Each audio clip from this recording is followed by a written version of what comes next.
She's number one at being dumb, the new face of the DNC. Gather round, cause that's our Jazzy. Yeah, baby. Jasmine Crockett's got another hot take. No blacks and whites on a wedding cake.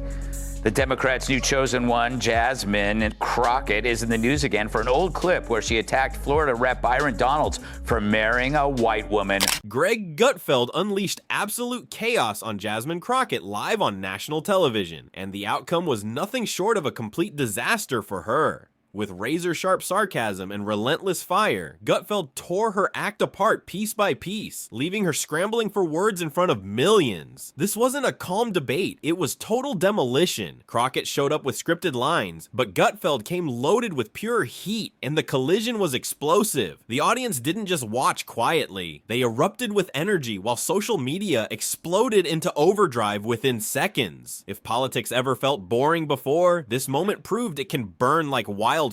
The screen was consumed with raw chaos, and Jasmine Crockett never saw it coming until it was already far too late. Or literally, it's because you married a white woman and so you think that that whitewashed you. That's not very woke, is it? Of course, Crockett isn't the only Democrat who's opposed to interracial marriage, or else more Democrats would have voted for this one. Racist!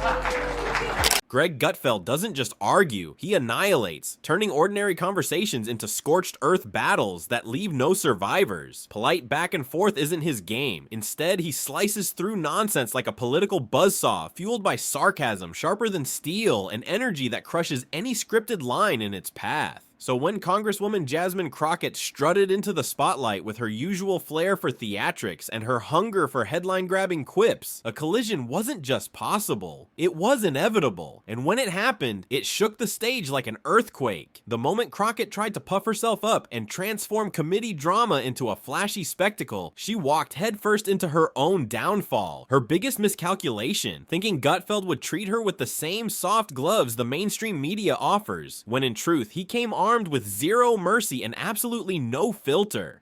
Plantation. Tyrus, I go to you for no particular reason. Is she making any point there?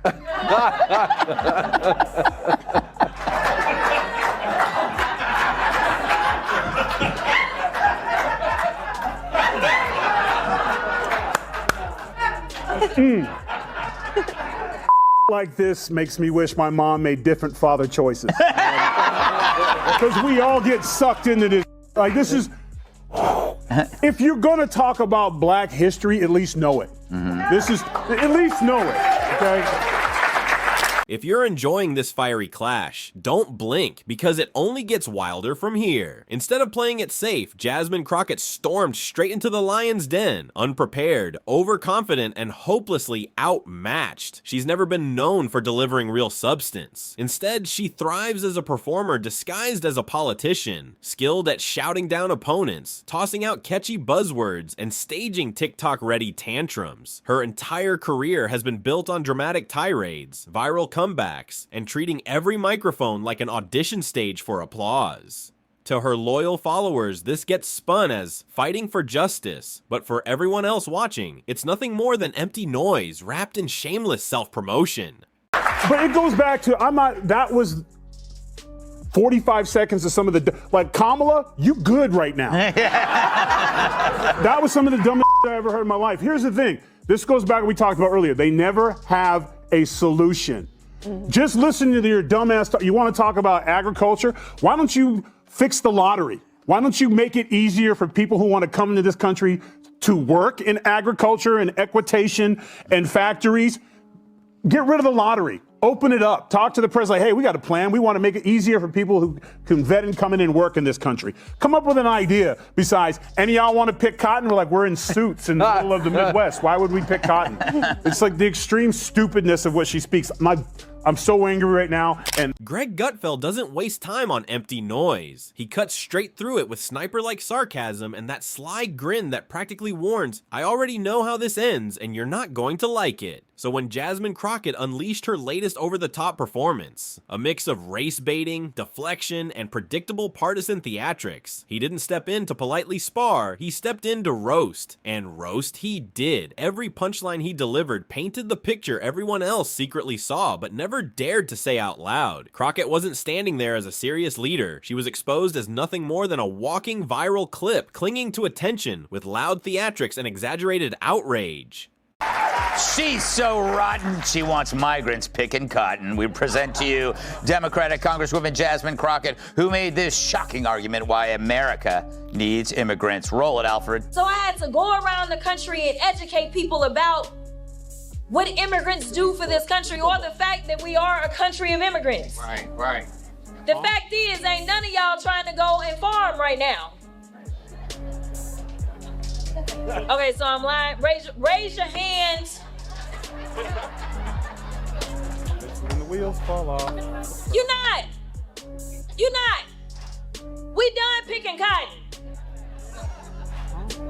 We are. You can't pay us enough to find a plantation. She wasn't stepping up to ask real questions. She was performing monologues for herself. She wasn't defending solid ideas. She was chasing applause with hollow one-liners crafted for quick clips and easy clicks. And in Gutfeld's eyes, that's the lowest form of political theater imaginable. His takedown wasn't loud because it didn't need to be. It was sharp, deliberate, and dripping with contempt. Gutfeld didn't have to shout. He simply held up a mirror, and what Crockett saw was brutal, empty rhetoric, glaring contradictions, and the flimsy logic holding up her entire persona. This wasn't just another clash. Crockett has built her brand as the self-proclaimed queen of committee theatrics. Every time the cameras roll, she serves up another meltdown filled with wild expressions, dramatic pauses, and buzzwords meant to hook cable news. But this time, her one-woman act collapsed, because Gutfeld stripped it down piece by piece, exposing every exaggerated gesture, every fake outrage, and every scripted controversy with a mix of savage wit and blunt common sense.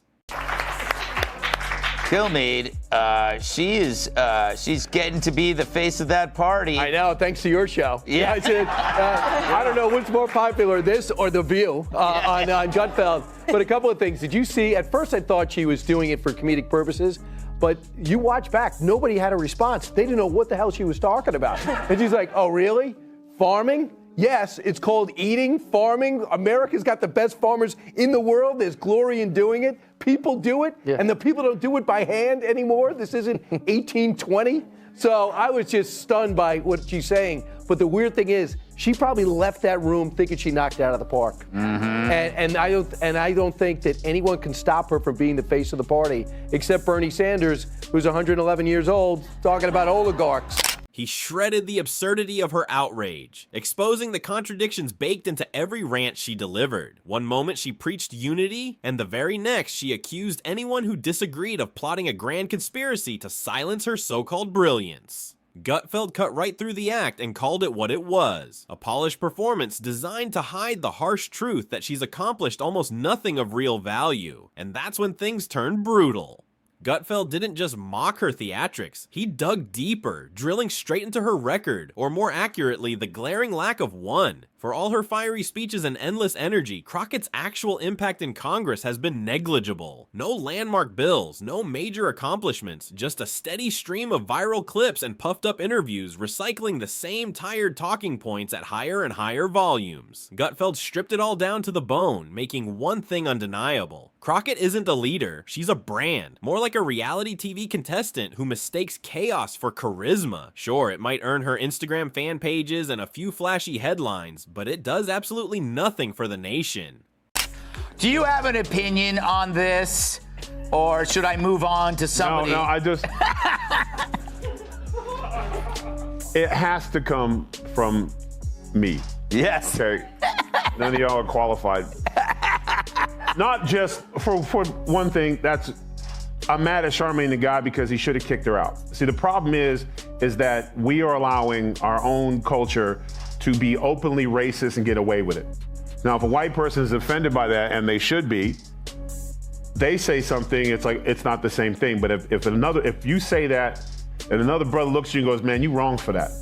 and I don't want you on my show. Get the hell out, because I'm telling you right now, if I was not on the show, which happens sometimes, and someone was sitting in his chair and he was complaining about black men this and black that, and they shouldn't be here, and you know what happens when a white woman marries a black guy, you would not have seen that guy in the next segment. He would have kicked his ass off, because you're not going to talk about somebody that I care about like that, or another person like that. That's the problem. Crockett's defenders rushed in with the usual outrage, crying identity politics and insisting every critique was fueled by bigotry, misogyny, or, predictably, fear of her supposed power. But Gutfeld wasn't buying a second of it. He sliced through the noise with surgical precision, reminding everyone that criticism isn't hate, it's accountability. And if she can't handle accountability, maybe politics isn't her stage at all. The public's reaction was merciless. Social media exploded. Memes flew at lightning speed, with one viral image showing Gutfeld towering over a cartoonish Crockett with the caption, "Sit down and learn something." Others replayed the clash like a UFC knockout, complete with humiliating slow motion clips. But the truth is simple. Crockett scripted this disaster herself. No one pushed her, no one trapped her. She strutted into the spotlight, mic in hand, eager to play the star, and forgot one brutal fact. Greg Gutfeld doesn't spar, he scorches. While she tried to spin, deflect, and screech her way out, Gutfeld hammered her with facts, wit, and sarcasm sharp enough to cut through steel.